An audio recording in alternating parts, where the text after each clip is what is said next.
is coincidentally playing his 54th game for England this afternoon, Emlyn. And Bruce Rioch. 20 caps. And in fact, he's had 13 games at Hampden Park as Bruce. He's got a good record here. He's won 11 of them and drawn 2. So while Bruce Rioch, the number 6 for Scotland, has played here, Scotland have never been beaten.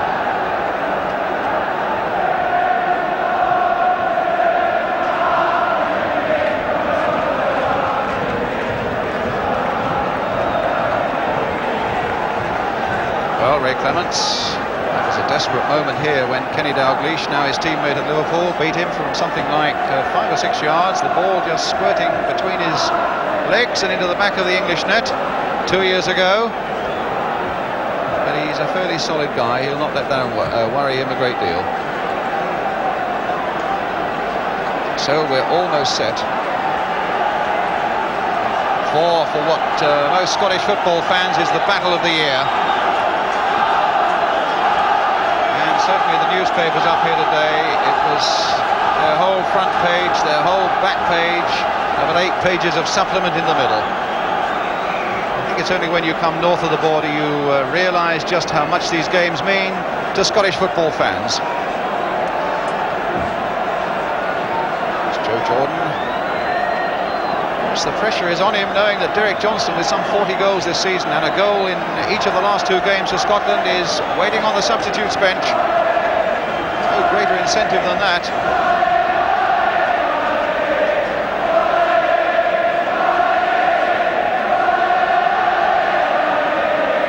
So it's going to be England who will kick off, with Trevor Francis. 96th game between these 2 old enemies, and for Scotland such an important one today. And Willie Johnston, England a little casual there from that kick-off, and Willie Johnston read that well and got him quickly. Well, is it going to be a good early decisive break for Scotland? No, it's Peter Barnes. They've lost it there though. Now it's Trevor Francis curling the ball here towards Coppell. A good interception though by Donachie, and Jordan up well again for Scotland. Donachie just dinking it inside there. Look at the space for Dalglish. And Wilkins, the young man, getting it away, but not very well, because Jordan got the better of him. Hartford to Jordan. Scotland moving well in these opening seconds, and the ball going out of play for English throw.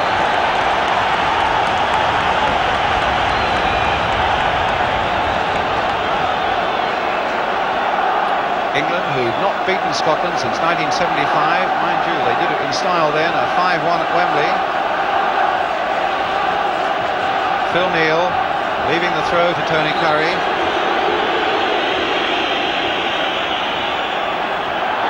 Good jump there by Forsyth, who got a knock in the back there as he challenged Paul Mariner, and the free kick given to Scotland. Here's Willie Johnston. Now, can he trick Coppell? It's a corner for Scotland. Well, Willie Johnston's there, but Masson has come across as well. And Clements wanting to bring a bit of order in these opening minutes to the English defence. Johnston, Masson, Donachie. Burns just trying to dink it on, and I think that ball is going to go out of play for an English goal kick. Kenny Dalglish.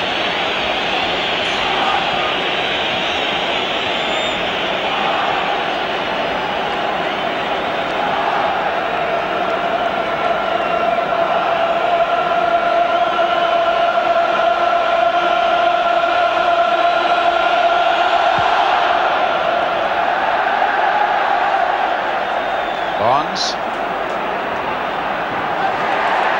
No messing about there by Masson. He was quickly in there to snuff out any hope that Barnes might have had of making progress for England.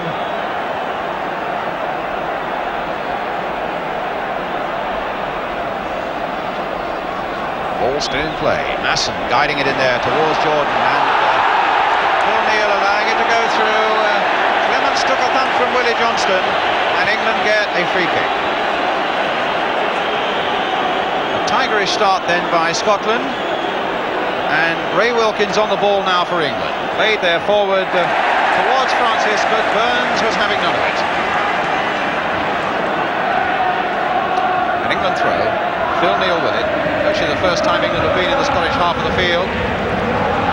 Koppel playing it through, Mariner after it. Forsyth is right there with him.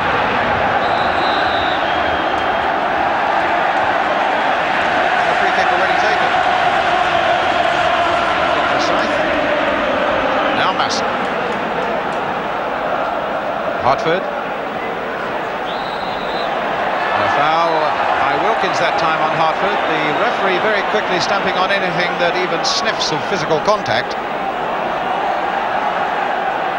Donachie, Masson. More urgency about Masson in this game than maybe the last few.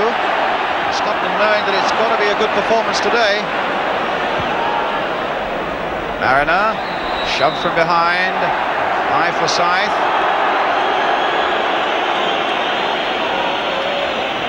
Jackie. I hope the referee's not going to continue like this. He's penalising every little thing that's happened so far.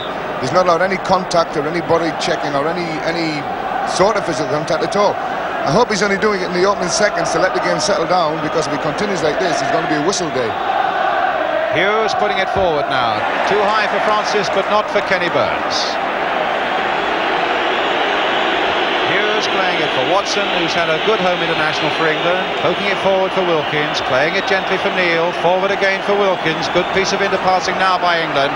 The young Chelsea captain making his run. Curry supporting him, swerving that ball out beautifully now for Peter Barnes. On this time for Trevor Francis. And the cross coming in, and Wilkins was right on the end of it, but couldn't quite get the contact he wanted. It looked very much as though he was pushed as he went in for it. But a really beautiful flowing move there by England. The cross coming in. Good header by Wilkins. It was unfortunate that he was pushed a little bit. It was a good chance that.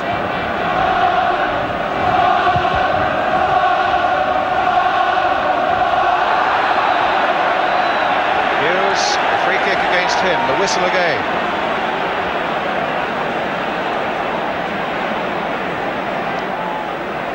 Dalglish trying to turn with it. Curry. Oh, what a beautiful ball by Curry. Now for Peter Barnes, being chased by Kennedy. Curry supporting him.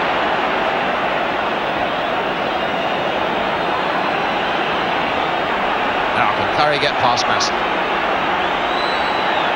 Help from Francis. Played for Koppel, and in first time there. Mariner shielding his eyes from the sun for a moment. Will's really jumping at that ball, and a free kick given away. It's an extraordinary decision. And England have taken advantage of it with a quick free kick.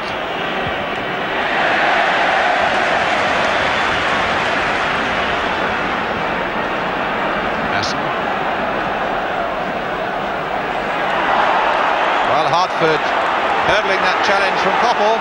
Finding Willie Johnston. Good fast open game at the moment as Johnston gets past Neal, plays it in there. Oh, and it might come for Hartford yet. And Clements hits off the crossbar. And in the end, it's put behind by Mick Mills, and Ray Clements was all over the place there. He lost that ball a little bit in the air, Clements. The cross by Willie just flicked on here. Was read well by Emlyn Hughes, but the ricochet just left him a little bit. Didn't know where the ball had gone at all, and he was very fortunate to hit the crossbar, especially with those square ones. If it had been a foot further forward, it would have dropped in the net. Waiting for the ball to come back for Scotland to take the corner. There's Kenny Dalglish.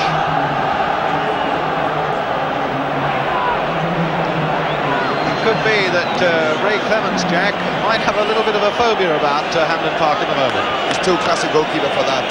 Ray's got what goalkeepers like. He's done something very good early in the game. That'll put him on his game now. He needed something like that just to shift his adrenaline and get him moving.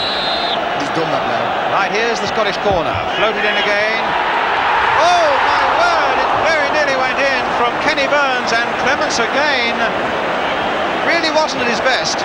Here's the corner, Jack. Shows you how goalkeepers can make liars of you. It was his ball all the way here, and he was very, very slack for it.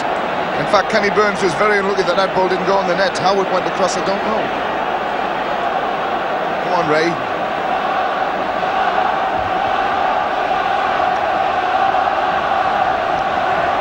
Burns watching Mariner.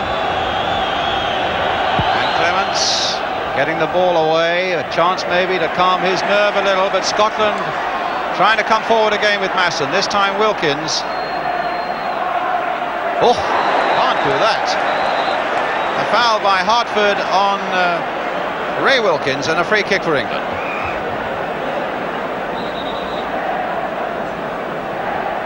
I don't think I've ever seen a Scottish team start an international with quite this determination. Every player's determined that he's going to win every ball. Now here's Mills. So much then for the thought that they might have one eye on Argentina. They have got two eyes firmly fixed on England at the moment. Here's Curry for England, though, and Peter Barnes. Well, he ran one, but he couldn't run two. Masson supporting Kennedy well there for Scotland, and a throw for England.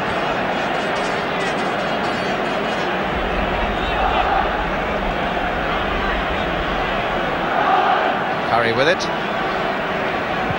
Francis couldn't get to it. Mariner might. Whistle's gone again. Free kick to Scotland.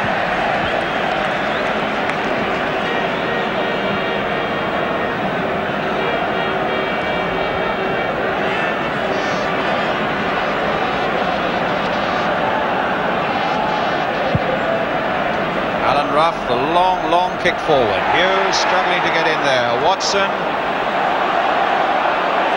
brought down by Jordan. Another free kick.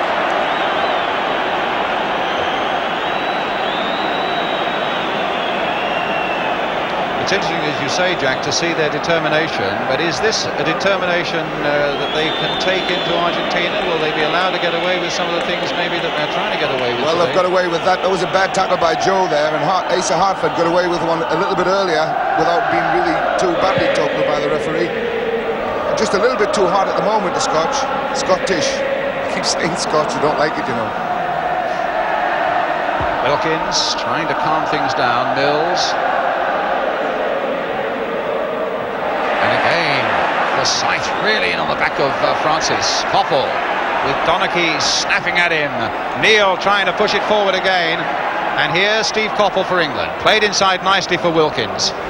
But that'll be chipped far too close to Alan Ruff.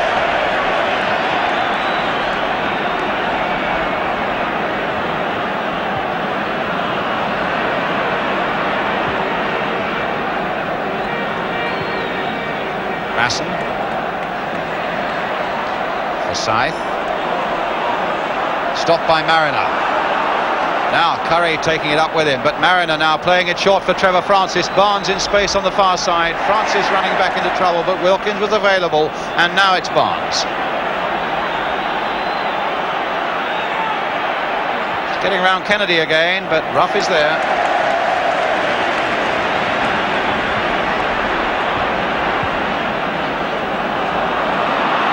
Winning that one. Curry to Wilkins. Mariner, oh my word, that was a shunt in the back from Kenny Burns, and another free kick to England.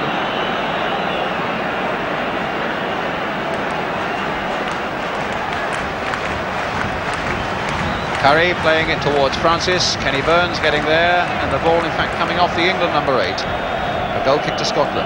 Jack. It's interesting to see that Barnes has gone away over on the left-hand side again, and he's playing up the line as he did in the first half against Wales, when he was so effective. I like to see him out there. He gives an extra added width to the team. Otherwise, they're playing as we expected, and there's not a great deal of closing down and tightness in midfield yet. Neil back to Clements.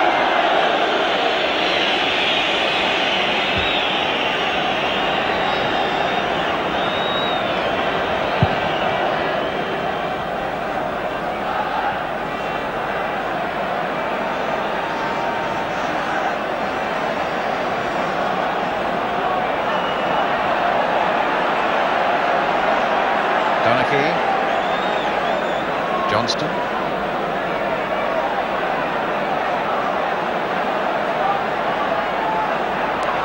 Donachie this time for Asa Hartford. Still in play. Oh, and that pass might be a little short. No, Clements is there before Joe Jordan. There wasn't a lot in it.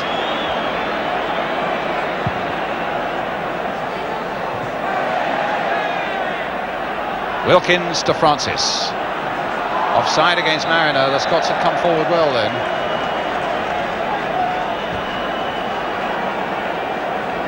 "13 minutes gone, no score."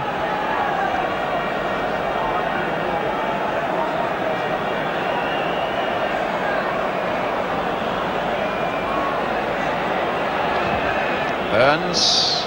Now Watson. Koppel. Come for Willie Johnston. Nice back heel. The crowd enjoyed that. And a Scottish throw.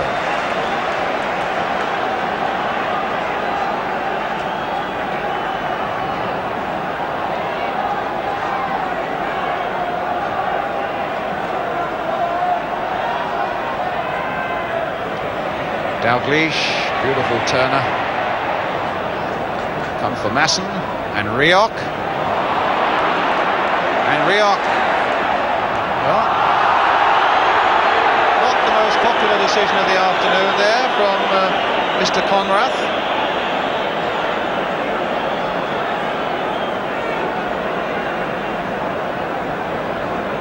English free kick.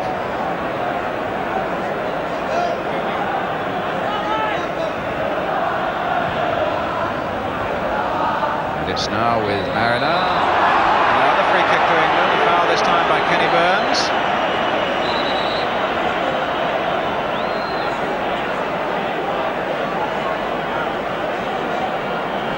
Wilkins will take it. Watson's come up there as well. Too high for Mariner. Now here's Peter Barnes on the edge of that Scottish area. Curry type shot, but this time the ball didn't fall properly for him. A goal kick to Scotland. But it's nice to see Curry having a little goal from there, because it was a ball that was bobbling a little bit, and he might have just caught it right.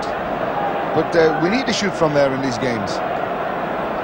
In fact, the English midfield pair of Wilkins and Curry getting through a lot of work in these early stages. Well, they're going to have to do, because I think Asa Hartford's just got a little bit too much pace for Wilkins, and he's going to have to work very hard at him.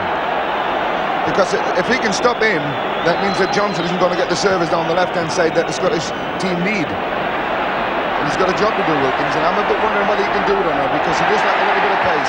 And here's Rioch taking it on, brought down on the edge of the box by Mills, and a free kick to Scotland. England, in no small measure, really, contributing to their own problems there. And Rioch, that is a nasty-looking sign.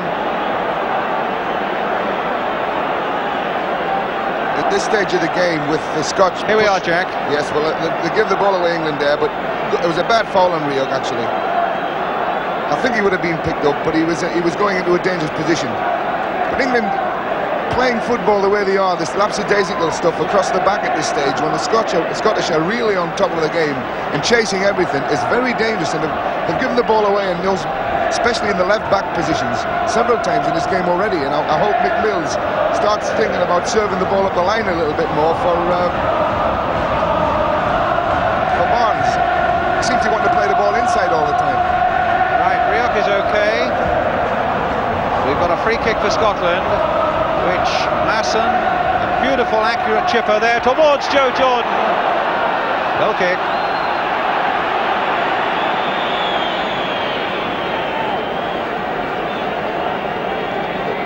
A little chip from Masson. Joe will be the target man on almost every Scottish free kick, because he moves for these balls and they'll try and hit him in the air. Fortunately, we've got two big lads in Dave Watson and Hughes to handle him today, but he will cause the Peruvians in the first game a lot of problems if he plays. Curry right up. Dalglish nodding it on. It'll find Hartford, who moved onto that with a lot of pace and did just the thing that he was meant to do, find Willie Johnston. Played on for Hartford, did beautifully again. Oh, that was a very nice bit of Scottish build-up there. And we are playing around too much on the edge of that English box. Their own box are England, and that was Wilkins, and it's across there, just blotted off by Dave Watson as Joe Jordan came goals. Very quickly, here comes the corner now. Nice bit of play that. And the corner now coming to be taken by Scotland. And Kenny Burns winning it in the air in spite of the attentions of Watson, and it's another corner for Scotland.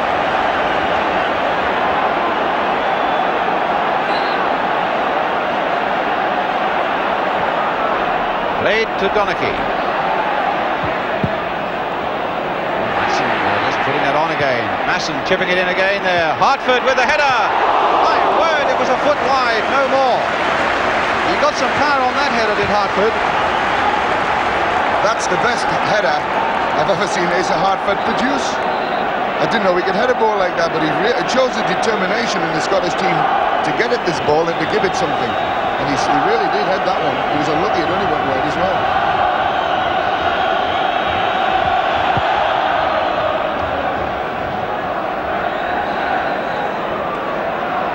Curry caught on the back of the leg by Rioch. A free kick for England. It seems at the moment an England side without quite the same desire to do the right things and win this game as Scotland have at the moment, and Scotland coming forward once more, but stopped that time by Phil Neal. That's again a pass across the back there that put Mills in a bit of trouble. That's a throw to Scotland.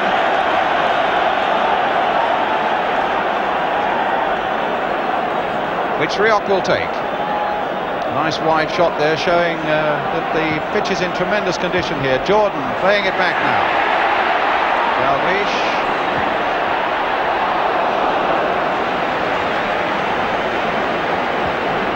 Again, that was this England back four playing balls into the midfield and knocking them at strange paces. And the Scottish midfield are really winning this game at the moment. They're closing up tight on everyone. And they've won the battle up to now, and unless the English midfield can start really competing and getting some sort of a service from the back four, we're going to be in trouble in this game. Mariner. It's Watson. Francis couldn't get there, Rioch could. Hartford, who seems to be everywhere at the moment, spraying out this pass for Willie Johnston, stopped though by Phil Neal.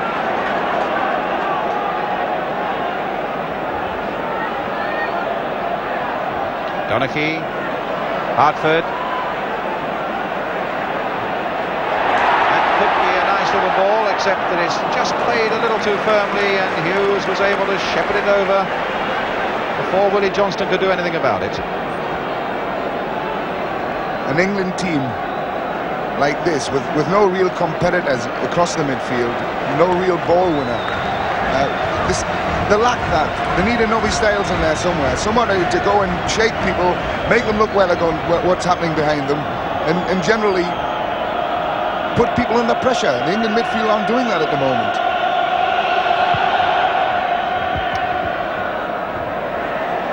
So that's the message for Mr. Wilkins and Mr. Curry. Here's Wilkins now.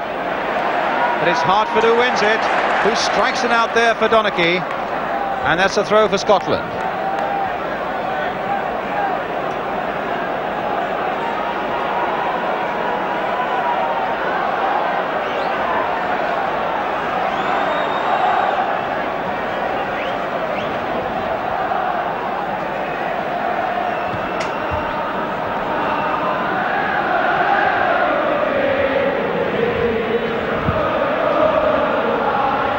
Jordan versus Watson, and in fact there was a foul there, I think in the first place a handball by Jordan, and then he crashed into Emlyn Hughes after that.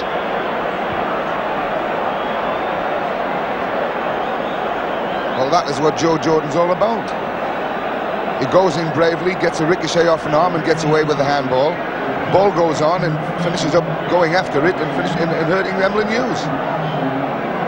Here we are again. In fact, his feet were very high there, dangerously high. It was, but the ball was very high, and Emlyn's foot was very high as well. So you could say, well, Joe really did go for the ball. And Brian Greenough is warming up for England.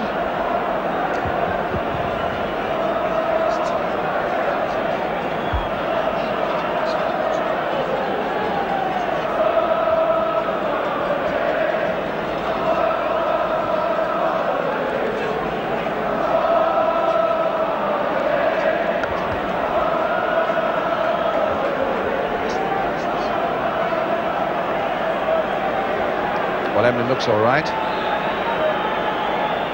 And England get the free kick.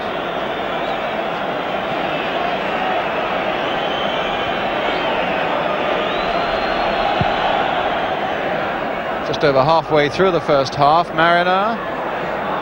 Well, that's a half mistake there by big Tom Forsyth, but he made the most of it, got away with it. And then Kennedy makes a mistake. And now it's Copper with a shot. Saved well, though, by Ruff. Copper suddenly springing up on that far side. We've talked about this sort of thing, hustling him. He got the ball, Copper, but watch when he hits a shot at this angle and the goalkeeper narrows it. If that ball had been played across the face of the goals, there's Mariner coming into a beautiful position. Meanwhile, another free kick to England.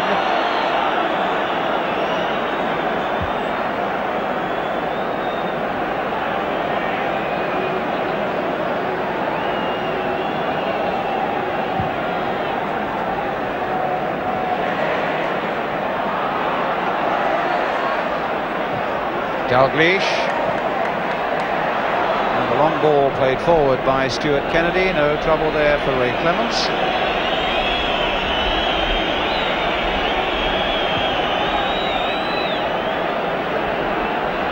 Mills sending Francis on his way. That might have been beautifully weighted. Yes, it was, but Kenny Burns is waiting there. A lot of composure. Good skill. Well, England let that go, and Jordan was in behind them.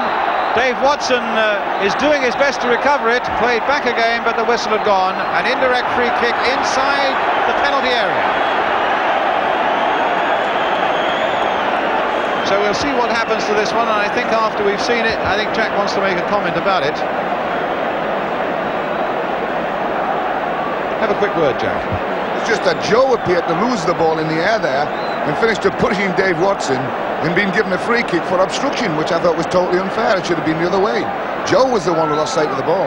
No, Masson with the free kick. Played short now. And Hartford hit it. And England got it away. Forsyth. That's a throw to England.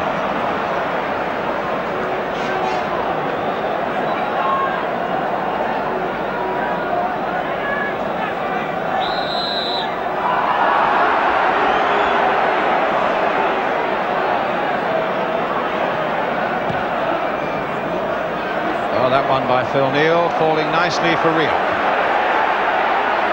Onto that left foot. It doesn't let them fly. It hit Dave Watson. It goes back by way of Emlyn Hughes to Ray Clements.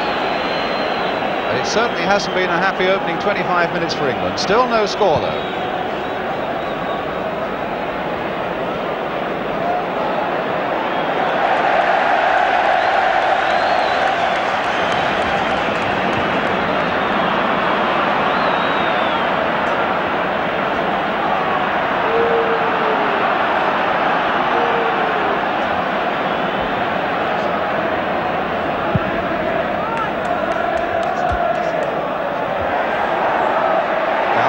Played on for Hartford.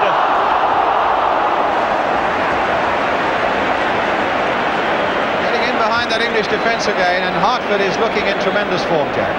Hartford is, but it's Joe that made it. I mean, Joe Jordan won the first ball, let it knocked on, and then it was played on again to Hartford, who's getting up into these positions on that left-hand side where he can get in on goals.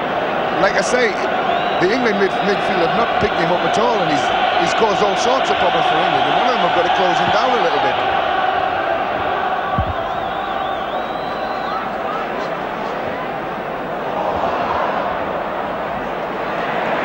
Now Rioch. Jordan. Rioch going through that challenge, feeding Emlyn Hughes, but that'll be too close to Wilkins. Played out, streaming a lovely ball out to the left now for Francis to get underway.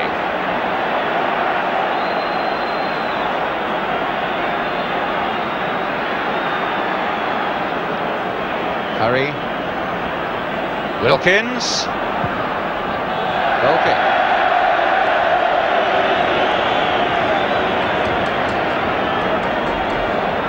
I don't like the combination of Mariner and Francis up front. They tend to get played too far apart and never seem to help each other at all. I would much prefer to see Mariner being the one that takes the two centre-backs on and let Francis come away into midfield. He doesn't look a player at all up there. Free kick, a foul by Hughes, this time on Hartford and Dalglish. And here's Willie Johnston. Oh, through the legs of Neil. Now Hartford.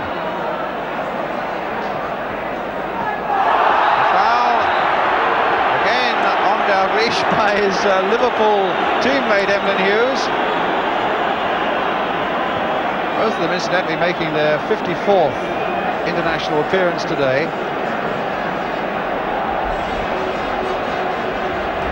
Dalglish is at the moment a little happier than Emlyn Hughes, although it's still scoreless, but Scotland having much the better of this opening half hour. As Hartford now floats in another free kick. Jordan was up there again, but England got it away.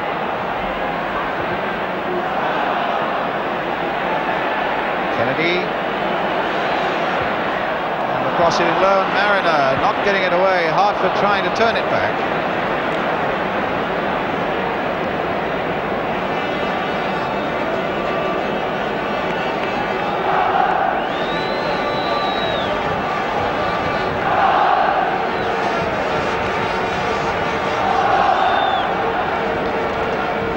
Have we seen Tony Curry in this game yet? I haven't seen him on the ball or involved more than twice in the first, what is it, 20 minutes of the game? No, we've had 30, Jack. Mariner. Well, Francis is after this one. The slightest Scottish mistake and it could be trouble, but there was none there as Forsyth found Alan Rough.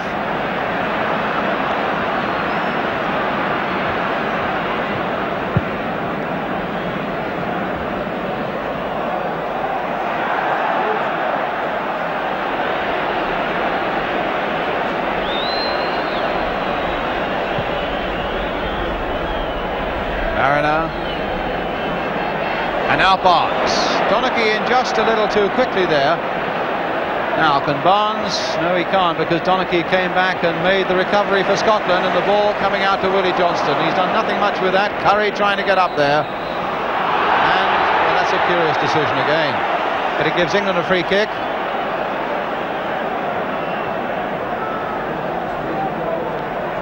And not taken from the right place. Now it is. Phil Neal and Tony Curry are over it. Peter Barnes is up there in the box. Curry lazily putting that ball in there. Watson was trying to get in there.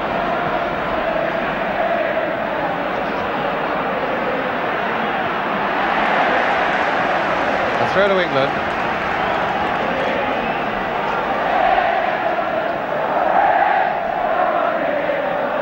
Curry throwing it a bit longer now. Can Barnes get in behind Donachie? No, there was a bit of pushing there by Peter Barnes. Jackie? I wish this referee would let something happen. He's penalising people for absolutely nothing. Two people pushing at the same time, and he's penalising one or the other. He's got to start letting a few things go, but this game's going to stop still. So 32 minutes gone. Scotland 0, England 0.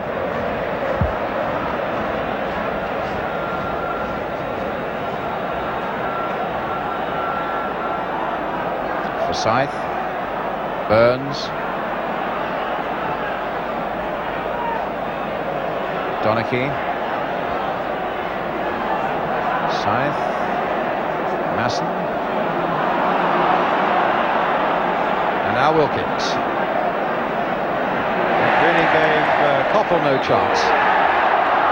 And the Scots are up in arms again about that refereeing decision from Mr. Conrath, giving England another free kick. Dave Watson went in and out like a bull at a gate, wrong-sided, unbalanced, and he was let off the hook. Neil played forward. If Barnes can get in behind Donachie this time, Donachie doing well. Oh, now he's pulling away at Tony Curry, and this time he's allowed it to go, and it's a goal kick. The first advantage the referees played in the match, and it could have brought England something, but Tony Curry just played that a little too firmly.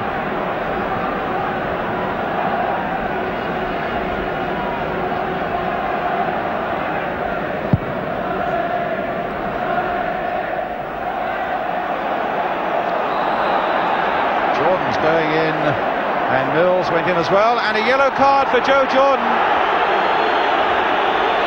for the challenge on Mick Mills, which we shall see again here. He's certainly going past the ball, Joe, and he feet up and way past it. It was certainly Mick Mills' ball, that. But I had the impression that Mick's feet were also fairly high there. They were fairly high, the pair of them, but I think Joe was just a little bit second on it. Only he would really know. He's got punished, he's got the yellow card, and he's got a long game to go through now, because Joe needs to have a clean sheet. If he has to play with the yellow card hanging over him, it's going to stop his aggression, and he's pushing and he's charging in for these balls, because if he makes one more mistake, he's off. And I wouldn't know how that would affect him in Argentina.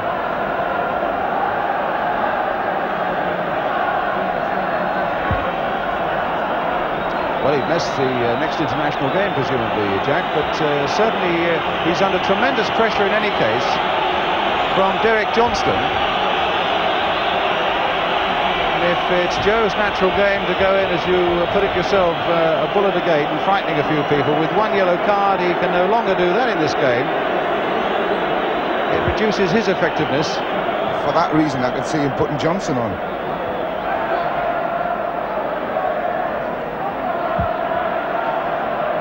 Three to 1 there as Wilkins tried to make something of it. Oh, he's given a free kick to England again.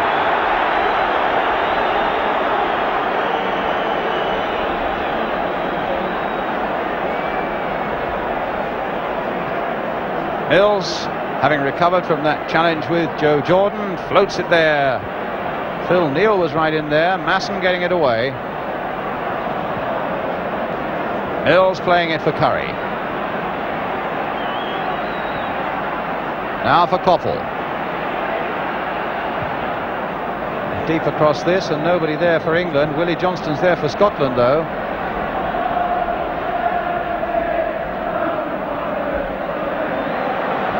Beautiful. Hartford. And now Jordan, taking it in his stride. Clements came out, has gone back. Mills has come across there. The ball played in, and Hughes has lost it. And Clements gets down there quickly before Rioch. And England were in a lot of trouble there after Jordan made that tremendous break. Now it's with Wilkins for England. Barnes. Played for Francis, cutting inside Masson, and a goal kick.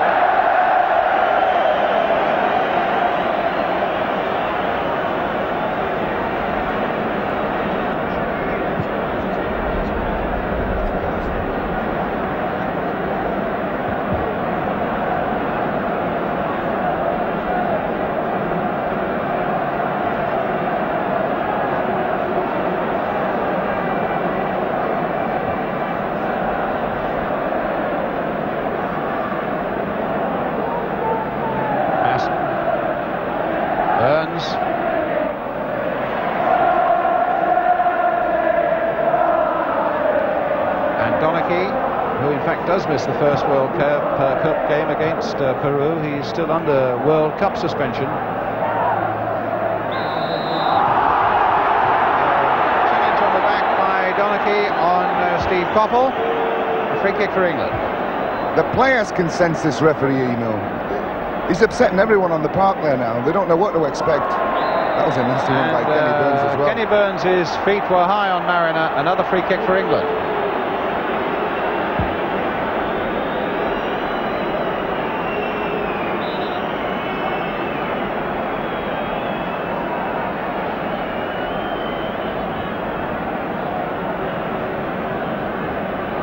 Curry with the kick. Floated towards Alan Ruff. It's got to be his ball. Picked it out of the air almost casually. But that throw wasn't very good. Barnes to Wilkins.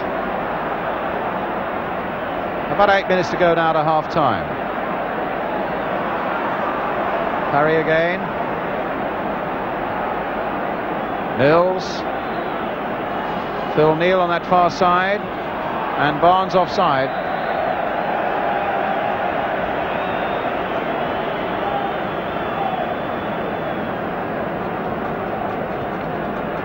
It's a fairly shapeless game at the moment, Jack, isn't it? well, it's not been allowed to flow by the referee. The England have got no pattern to their play at all. You keep looking at it and wondering, what are they doing? Where are they playing? Where's their strengths? What are they trying to create? And there's nothing here. They're just going through the motions of playing. Scotland at least have got an idea of what they want to do. Here's Burns.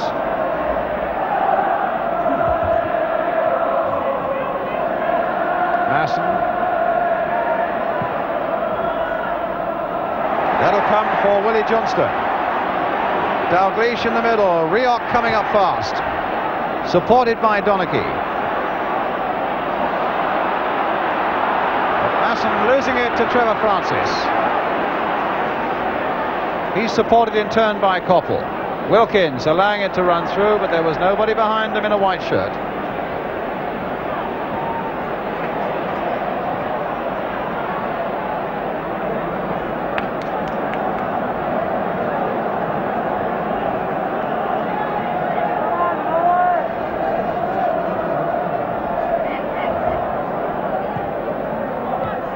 Wilkins.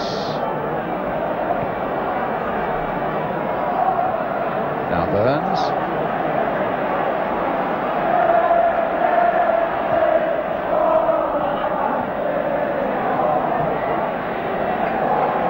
England, of course, requiring a draw, and only a draw to make sure of taking the home international championship. Standing at 0-0 with 5 minutes to go to half-time, and Scotland getting a throw now with Willie Johnston. Joe Jordan right up there, and Tony Curry got it away. Dalglish couldn't quite gather it up.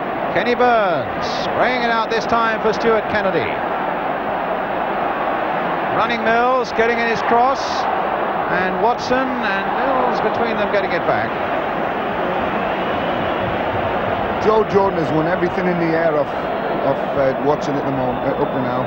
And he's causing all sorts of ones, because the little things that he's flicking on and making happen for other people. That was a great chance for Scotland there. If the ball had just fallen a little bit more kindly for them. Now here's Masson playing it through again towards Jordan, and what a mix-up! Somehow they got it away, but Jordan is creating problems all along the line at the moment. So is Willie Johnston, and the header going down there, and they're claiming a handball as Kenny Dalglish headed that ball down. And England have got away with it. The referee wouldn't even consider a penalty. Mariner now. But a good spell this for Scotland. Hartford.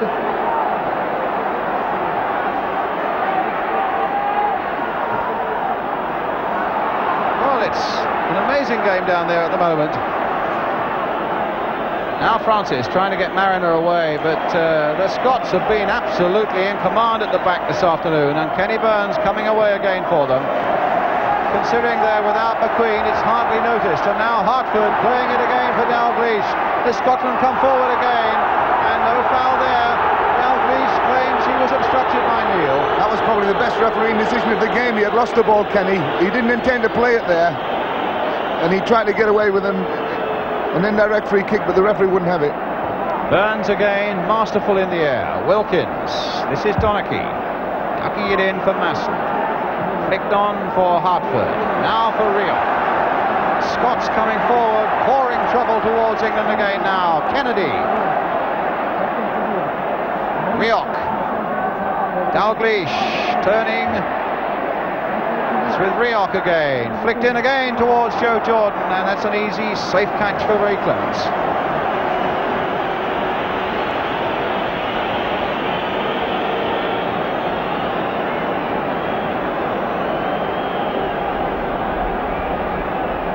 Curry. Oh,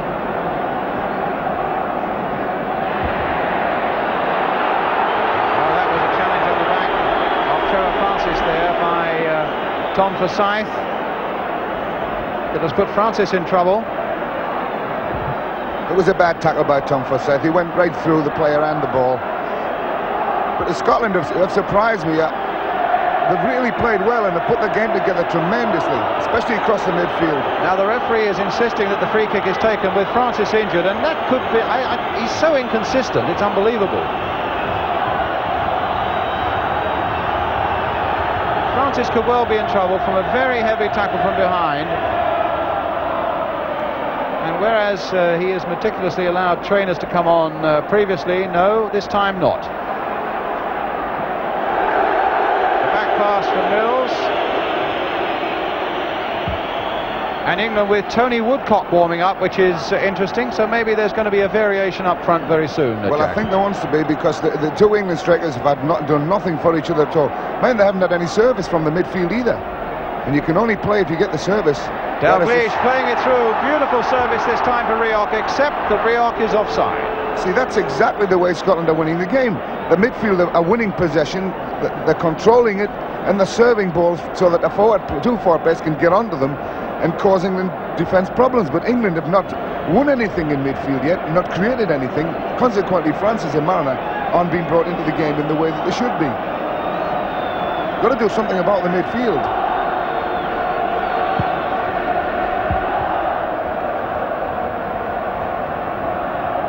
Rioch. And a free kick to Scotland. Ironic cheers from the Hampden crowd.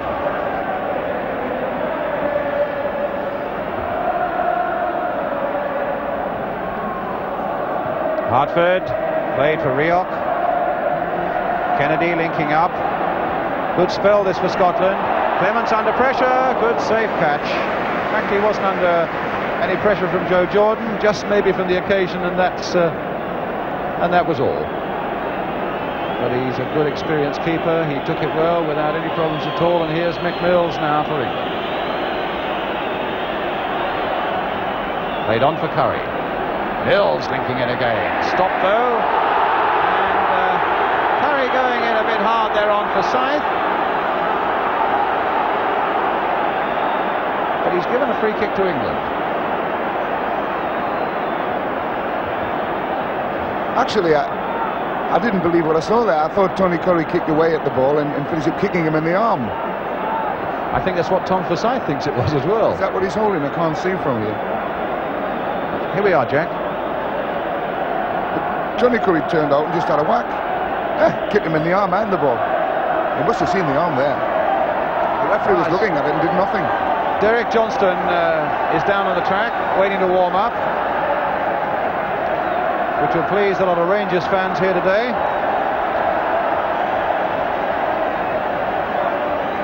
But Forsyth is okay. England get a free kick. We're in the last, in fact we're in time added on for injuries and stoppages. Now can England strike right on half-time. Curry with the free kick. Watson, well, hooking it back again towards Peter Barnes. He tried in turn to hook it back once more. Here's Rioch. Played back carefully to Ruff.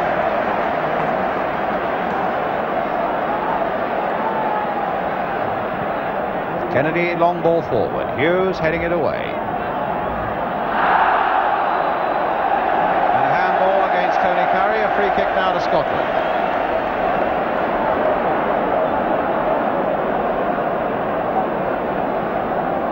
Referee looking hard at his watch again. Masson playing it in. Here's Rioch. The last seconds of the first half now. Hartford. Dalglish turning. And will Masson make it? No, he won't. Because Watson on the ground got it away.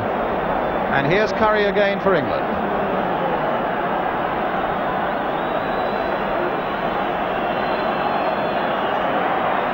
Played for Wilkins.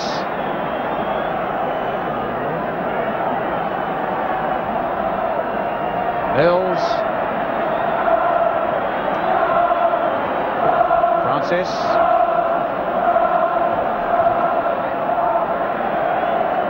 And Ruff stopping the ball going for the corner. Again, the referee looking at his watch. Could have been called out there, Kennedy. Francis was very quickly in there. Good throw by Ruff, though. As the whistle goes for half-time, a goalless first half, dominated in many ways by Scotland. England showing nothing at all in terms of cohesion going forward, and once or twice looking a little muddled at the back as well. So at Hampden Park, it's a goalless first half. Scotland 0, England 0. We're going to take a short break, and after that break, we should be getting the views of Ian St John with Dickie Davis. We'll be back.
They've made no substitutions at all as far as I can see. Yes, Joe Jordan is back on again, who really has terrorised England at the back, the big Scottish number 9.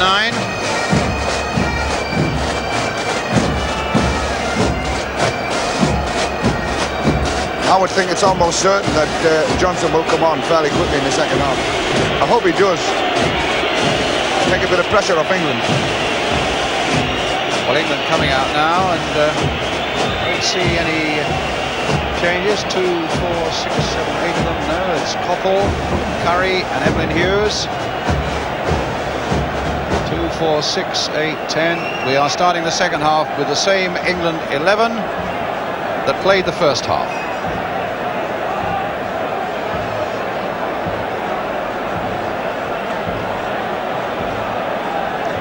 So 0-0 at the moment. Reminding you again, of course, that it's a draw that England require, and that's all, to win the home international championship. Looking at it, Brian, you know what I would do? I would bring Greenough in and play him at the back alongside Watson and shift Emlyn Hughes up into the midfield. Because he is an out-and-out good midfield ball winner. He's played there a lot for England. Well, that's a variation that is still open to Ron Greenwood as we start this second half, and instantly it's a free kick for Scotland. Dave Watson with his feet too high.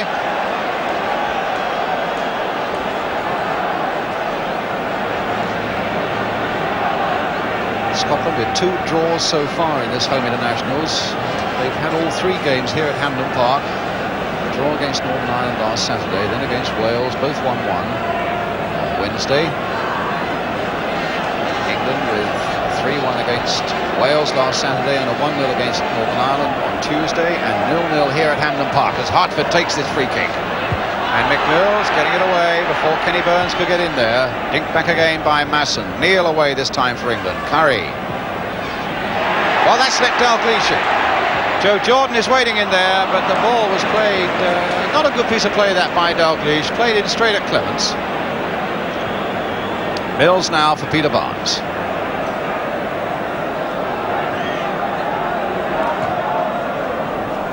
Mariner, did well there. Can he get through Kenny Burns, though? Played short now for Trevor Francis, and that didn't fall quite quickly enough. And for Forsyth, and Mariner, and a yellow card. As Mariner tried to get that ball back again, his feet were high as Tom Forsyth ducked in. Forsyth, as we see it now, was kicked in the face. He was a little bit unfortunate to get booked here, Paul Mariner. I don't think he saw him coming. You know, and it was going to be a scissor kick, and the fella came from his left-hand over his left-hand shoulder. A bit unfortunate to get a booking for that. It looked worse than it was, I think. The referee was also having a word with Kenny Burns there. I don't know whether Kenny had said something that the referee objected to, but certainly it was a yellow card for Paul Mariner. Added to the one that Joe Jordan's already got. And there's a fair bit of stick flying about out there. It's euphemistically, one could call it a very competitive game. But then, was it ever anything else when Scotland met England? Phil Neal then, with the free kick for England. Mariner, with a Scottish defender climbing all over him. Hartford now playing it out for Willie Johnston, the man that Ali MacLeod believes could be a sensation in Argentina.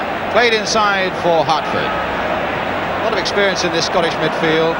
Both Rioch and Masson are past 30, and Hartford on the ball at the moment is 27 years old. Jordan tucking it down for Kenny Dalglish. He almost sold a dummy there to Phil Neal, with Willie Johnston outside him. Even in the opening minutes of this second half, the pattern of the first is being repeated, with Scotland looking aggressive and dominant and coming forward hard on England. And England now with a break, though, with Trevor Francis. Tremendous acceleration across the goal. First time we've really seen Trevor Francis get loose. That's the first time he's come into midfield, played the ball and gone for the return. And look at the acceleration and pace he's got. This is the strength of Trevor Francis. It surprises me when he plays up along with his back to a centre back, because he's not a good player there. He's a good player doing exactly what he did there, and he's so quick and so good at it. So you'd like to see him just a little bit behind the front line, Jack, would you? I think I would like to see him play a lot more with Paul Mariner or some other centre forward, a little bit deeper than him, looking for the knock-offs from him so that he can go through after things. And him be fed the ball, because he's certainly got the pace. Well, here's Kennedy. Back to Alan Rough. Forsyth.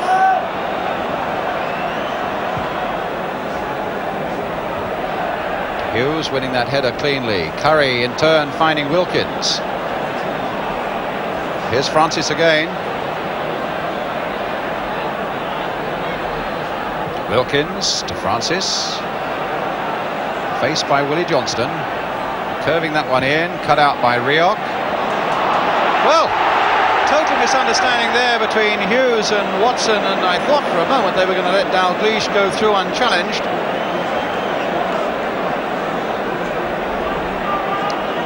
Mills to Barnes. Burns for Scotland.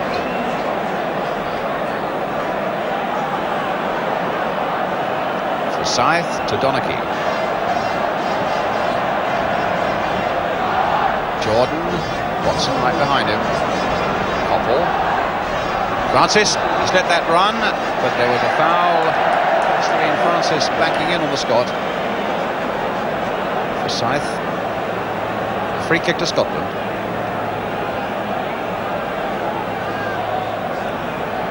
Masson chipping it forward. And that'll come for Dalglish. Watson didn't get it away. And Mills hasn't. Yes, he has. Wilkins is right there. Calmness itself. And England was stumbling about that edge of their penalty area. You felt that there was sure to be a chance for Scotland there somewhere.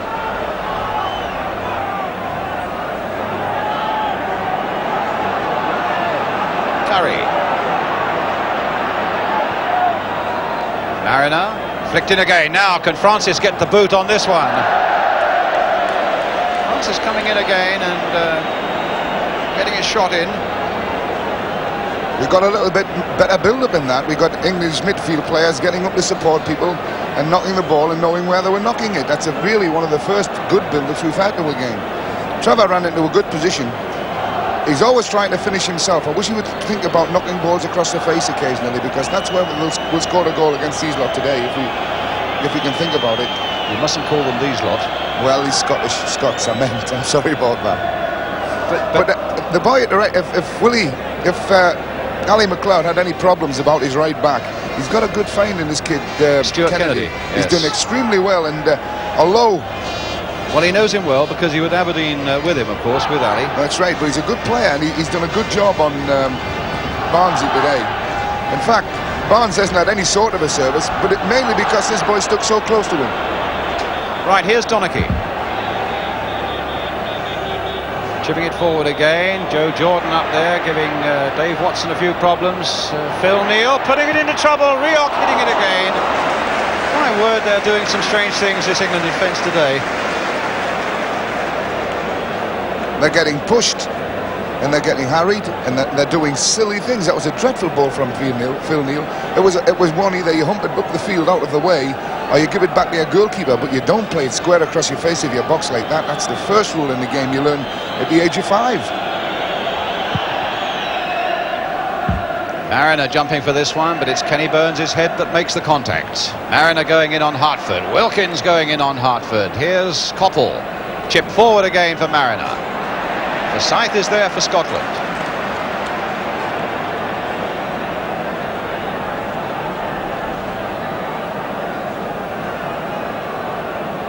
Francis. And again, Burns is there for Scotland. And no chances taken there by Kenny Burns.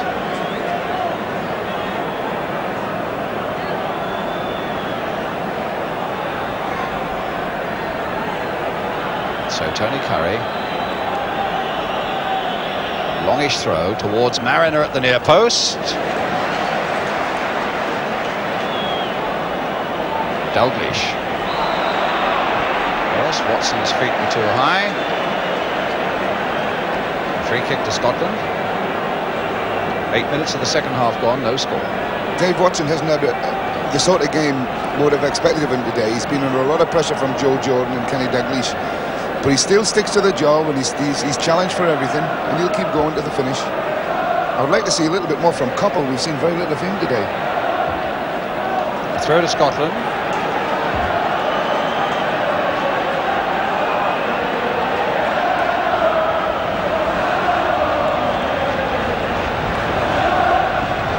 So Willie Johnston. Short this time because Masson had come to be served from that throw. Donaghy playing it inside very accurately for Masson. Hartford now. Back for Willie Donaghy again. To the other Willie, Johnston. Donaghy, Masson. An English player, Phil Neal. It's Hughes to Curry, and again, this time they're getting out of trouble with skill, as Curry now can come streaming forward for England. Francis has made a break, and he's told Curry where to put it, and Curry has delayed. That wasn't really where Francis wanted it, and it broke down. A ball played earlier over the heads of the back four for Francis would have been perhaps much more productive. And that's what Francis was looking for. Barnes now, but it's Kennedy. Well, Scotland have lost Danny McGrain, but they've found Stuart Kennedy, and there's a great run by Kennedy, and Watson in a bit of trouble, and England in a bit of trouble until Hughes plays it back to Ray Clements. But what a break by Stuart Kennedy.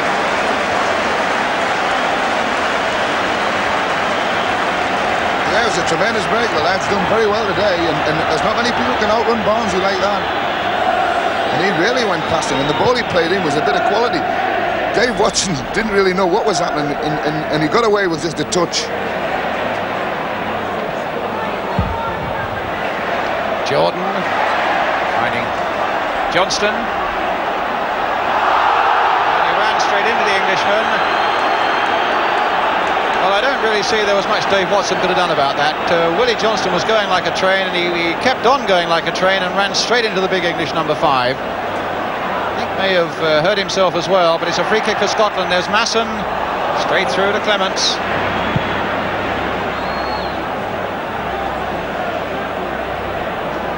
Burns. Hit forward again towards Joe Jordan.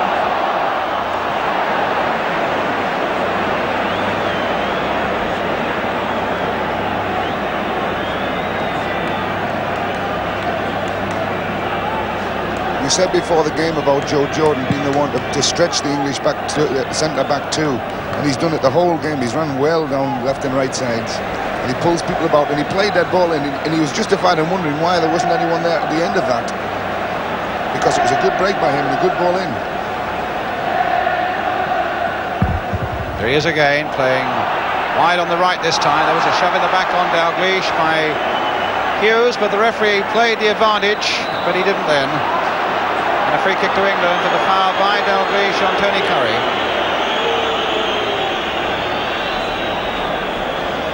When Tony Curry's in this mood, he wants to do everything himself on the ball, and he slows the whole rhythm and pattern of the game up. And I wish he would just get on with it a little bit faster. Never let people play. And now played inside for Barnes if he can get there, but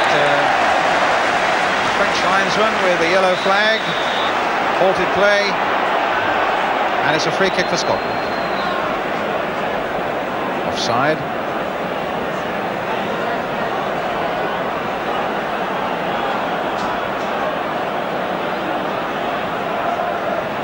Burns to Donaghy.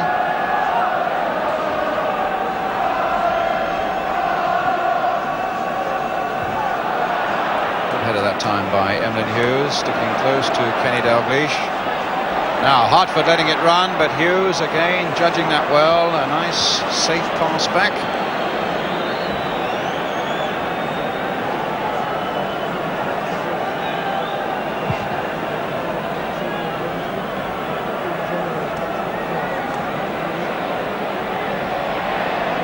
Burns being hustled by Coppell. And a free kick given. Shame the referee didn't play the advantage there, because Scotland were in possession.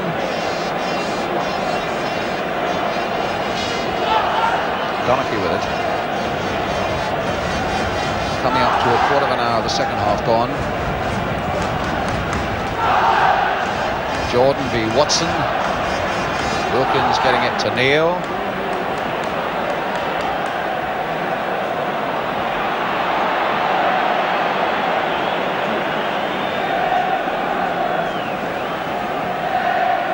Francis being hustled by Forsyth. Now it's with Watson, and now with Mills.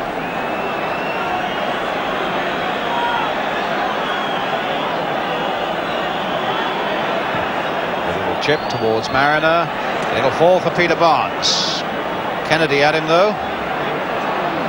Barnes just nicking it in there, but look at Hartford coming in again while Mills waited for the ball to come. Hartford was there and striking, finding Dalglish. And now Hartford making the...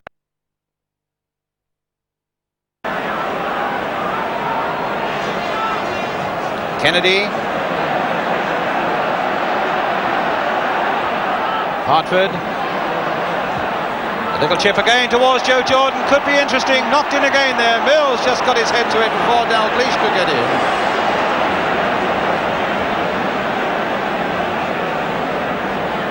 Mills playing it to Wilkins. Barnes has gone more inside now. Now he's come out a little wider.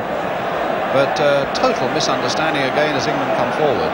This is one of the bad things about this English display this morning. They've good target men from people better run and chase, and yet the service from midfield has been atrocious. They've not had any support at all, the front two England players, and they're going through the motions and getting nothing at all. He's got to bolster this midfield up and give them an opportunity to have a little bit more time to serve the ball for these. Otherwise we're just going to set back and settle for a draw. I don't think that's Ron Greenwood's style though, Jack. I don't think so, and I would think Ron will do something about it fairly soon. Precise header.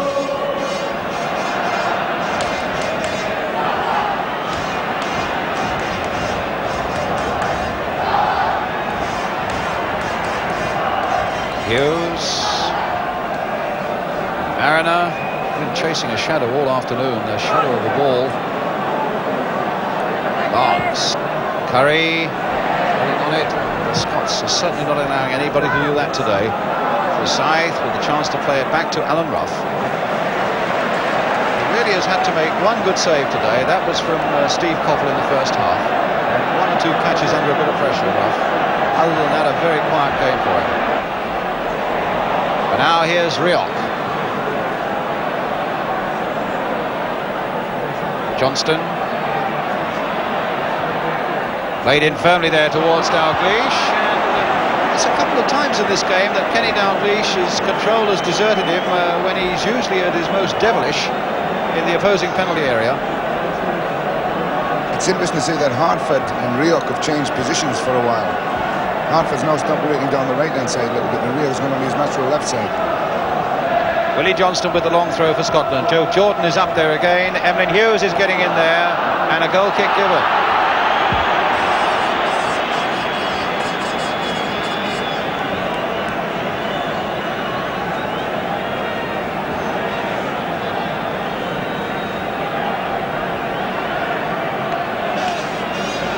They have a good pattern in midfield when they've got Harf and Rioch who go and chase people and make contact forward. And Don Masson does a great job because he just sits in behind them and picks up all the loose balls and the loose people. Mills planting it forward again. But Mariner quite easily beaten in the air by Forsyth. Here's Curry.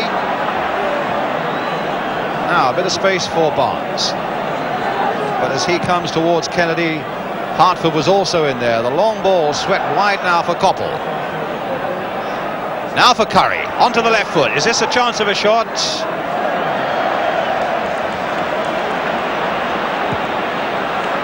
Long clearance there by Ruff. Well judged, knocked on by Jordan. Dalglish is hoping to get in behind them. Watson is down. Jordan now, and they've got blue shirts coming up fast, but not that far in. And a good throw by Clement sends Curry on his way. Barnes out wide. Francis going through the middle. Peter Barnes versus Stuart Kennedy. But always there's good support in this Scottish defence. That time Forsyth backing up Kennedy. And here's Masson now. Still 0-0. Kennedy for Scotland. Mills, Wilkins, and an offside. There couldn't have been much in that.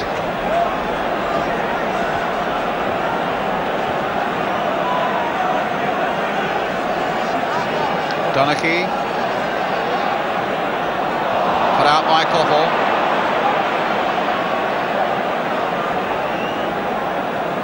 Had so much of the game and nothing at the moment to show for it, Scotland. Here's Francis. It'll be too high for Mariner, and it'll fall for Stuart Kennedy. He's done nothing wrong this afternoon.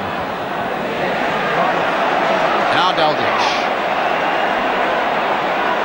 supported by Willie Johnston. Donachie going outside him. Played for Dalglish, waiting for the ball, robbed by Curry, gets it back from Curry, and a throw to England.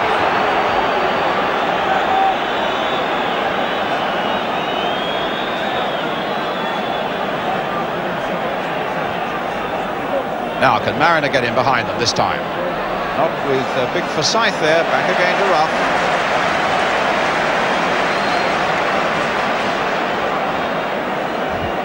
There was a bit of a question mark about the two centre-backs, especially Forsyth before the game.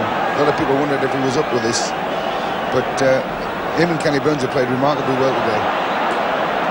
Here's Donachie. 25 minutes to go now as Willie Johnston throws that one across there towards Joe Jordan, and Hartford was right in there, but he hit it straight at Ray Clements, whose throw, if anything, was just a little too quick and not accurate enough. Burns playing it for Masson.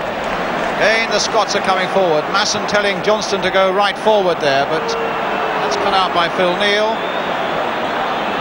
As I say, Jack, they've had so much of the game, they've had nothing to show for it, Scotland. How much longer can they keep this spirit and aggression going, do you think? I don't know. That was the best chance of the game. It fell beautifully for Hartford, and he tried to keep it down, hit it into the ground. Unfortunate. Now Barnes for England. To Trevor Francis, driving it wide. Certainly, there's no way you can see England winning this game. There's a load of ways you can see Scotland winning it. Because there's been a difference of chalk and cheese today, there's no comparison in the two teams. And people watching the game must have great hopes of Scotland because they do look a very well-balanced team. I was just going to ask you, from what you've seen today, does that give you greater optimism for Scotland and Argentina? Certainly. They're a well-balanced team, and they've got a lot of good players who aren't playing here today, so they've got a very strong squad. Now it's with Jordan, who's been as strong as anybody for Scotland today. But Watson is there for England. The ball played short for Neal. Now for Curry. On for Wilkins. Here's Barnes. Taking it up to Kennedy. Kennedy already being supported, you can see there, by Asa Hartford. Supported each other so well this afternoon, Scotland. It's been a tremendous team effort by them. But as yet, nothing to show for it other than 0-0, which will suit England, because that'll give them the championship. Now Wilkins. Barnes trying to get in behind the fullback this time, but again, Kennedy was right there. Masson playing it short for Hartford. Now for Dalglish. Hartford again. Oh, a beautiful ball. If Masson can keep that in, and he can. Jordan's waiting in the middle. So was Mills. A poor cross. Oh, that's not a good throw, though.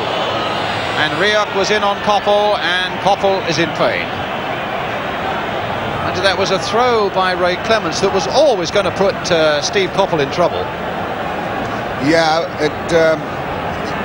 they're closing down in the midfield very, very quickly, the Scottish. I do say Scottish, not Scotch. The Scottish. And I think Ray Clements there realises that throw of his put... You don't throw balls to people in midfield who have to turn with it when they've been closed down as quickly as the England midfield players are. And Here we are, Jack. Koppel was always going to be second here. Look at that. I mean, yeah, you can just see that. He got there almost as the ball arrived. If he had been a yard earlier, he'd have pinched it off Koppel altogether. Dreadful throw from Ray. So the Scottish bench. Derek Johnston and Archie Gilmore, you can see there. Sandy Jardine in the back. Joe Harper there. And Brian Greenough warming up for England. got his bottoms off, Brian Greenwood. So for some time, Ron Greenwood must have said to him, get ready to go. Looks as if he's going to go and sit and put him back on again. Yep, I think that was just a precaution in case Koppel had to come off.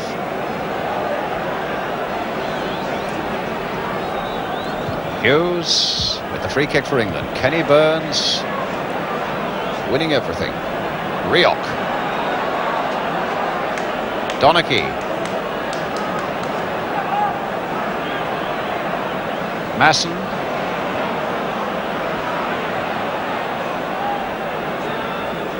Johnston.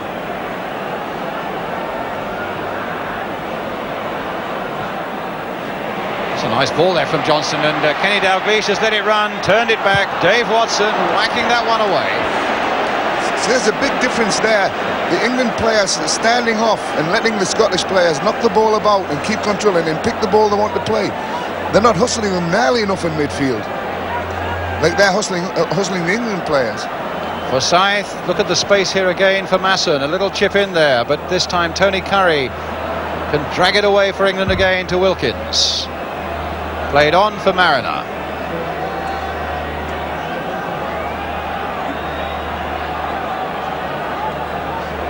Neil. Koppel. And no trouble there for Donachie. And certainly no trouble there for Kenny Burns. I think Hughes will get to there before Dalglish. 20 minutes now to go. And still Brian Greenough is warming up. I think it must mean that Ron Greenwood is going to make that substitution. And in fact it's number 14 who's coming off. It says number 14, but they haven't got a number 14. There must be a mistake on the board there. Yes, I beg your pardon, Emlyn Hughes. Jordan and Curry away. Curry again.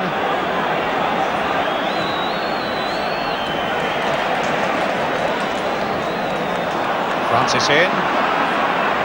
Mills. I think maybe the Scottish crowd are getting a little frustrated now. They've seen their men in blue have so much of it.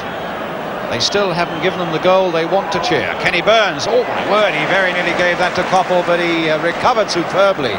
Wilkins now for England. Mariner, Koppel. Played for Francis. Took too long over it. Certainly longer than Masson was prepared to allow. And here's Dalglish again for Scotland. Big Forsyth has gone right up there. It's Rioch on the ball again as the blue shirts come down on England once more. That may be just a little too firm even for Forsyth. No, in fact, he's got a corner. Off Dave Watson, and Archie Gemmill is also warming up. Emlyn Hughes is coming off, and Emlyn is struggling. So Greenoff is on to play in the back four, and Emlyn Hughes holding it back. And it won't be long, I think, before Archie Gemmill comes on as well. He's also got his tracksuit bottoms off. Hughes in a bit of trouble, and of course England play Hungary on Wednesday night at Wembley, which again is a game you can see on ITV that night at 10:30. So we wait for Scotland to take this corner. Low and knocked away by Mills.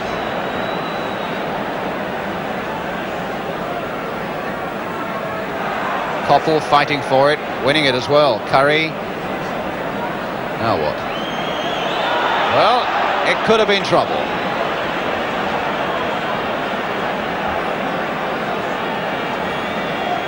Jack. He's got to do something about this midfield. Tony Curry's about had it, I think, in this game. He's looking tired now, and he's delaying every pass he makes. Well, Scotland are making something of a change in their midfield. They're bringing on both Gemmill and Souness, and they're taking off Kenny Dalglish and Bruce Rioch. Although Don Masson is coming off. Well, I'm really going to turn the screw now. There's Don Masson coming off. He's put Bruce Rioch. Put two very fresh players on. I would think it's a good move to to do this now. He's seen what his midfield's capable of, and he can experiment a little bit now and have a little look. Says Graham Souness.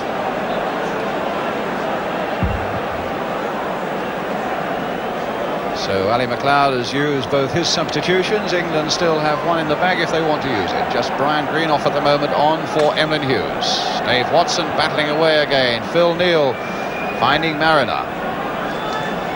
Now Francis, a little chip in there. Coppell breaking from deep. But Kenny Burns is there to stop him, even though Coppell was tugging at his shirt. And Hartford running into trouble, but nonetheless beating Trevor Francis.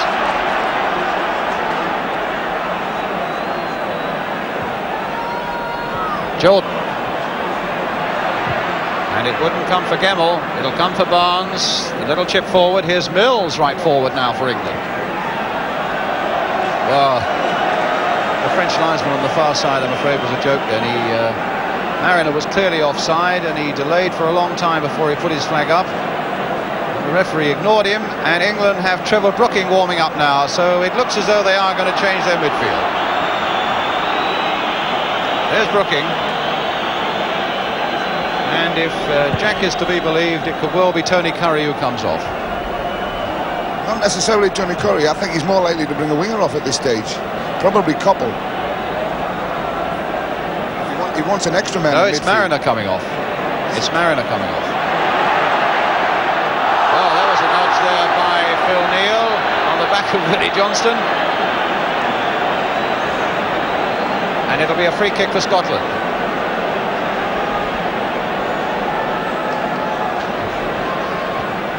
Souness putting it in there. Jordan with the jump, and it's over the back there, and a goal kick for England. So Paul Mariner will be coming off now, and Trevor Brooking is about to come on. Well, it had to be one of his obviously one of his forward players, but I would have thought Coppell maybe. But it needs Trevor Francis to go alone in front. I don't like to see that. That's how we stand with 15 minutes to go, 0-0. Well,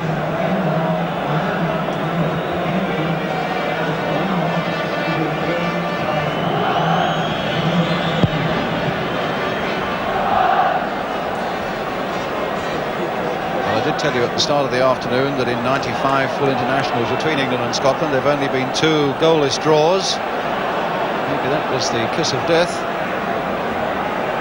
It's 0-0 now as we come to the last quarter of an hour. But here's Jordan trying to get Dalglish away again. Johnston. Donachie. Souness. And Jordan battling away again, but that time it was Watson's ball. Wilkins now. Couldn't get a hold of that one at all. It's, as we've said before, it's so difficult.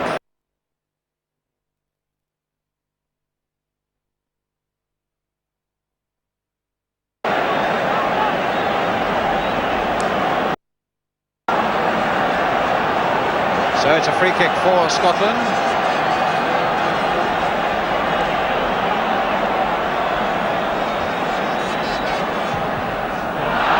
And it's now with Souness.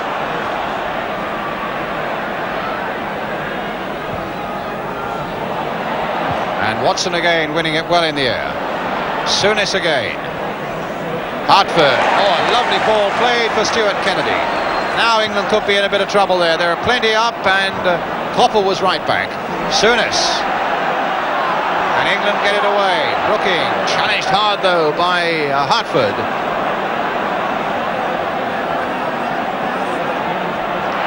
Oh, Johnston going past Neal.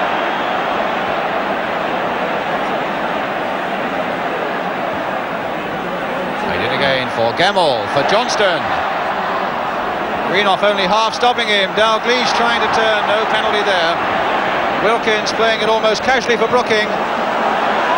And Francis surely was inside his own half when that ball was played forward to him. The linesman was miles behind the play there. He put his flag up when Francis had got a ball and was way offside, but He was looking completely the wrong direction when the ball was played.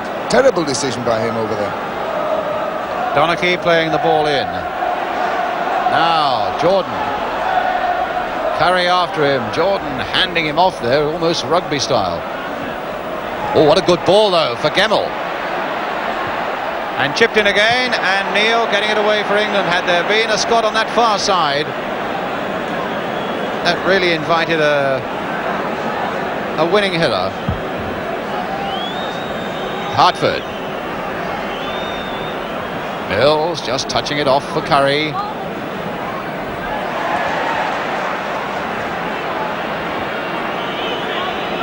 Well, Scotland have 11 minutes left to get a goal to snatch a share of the championship.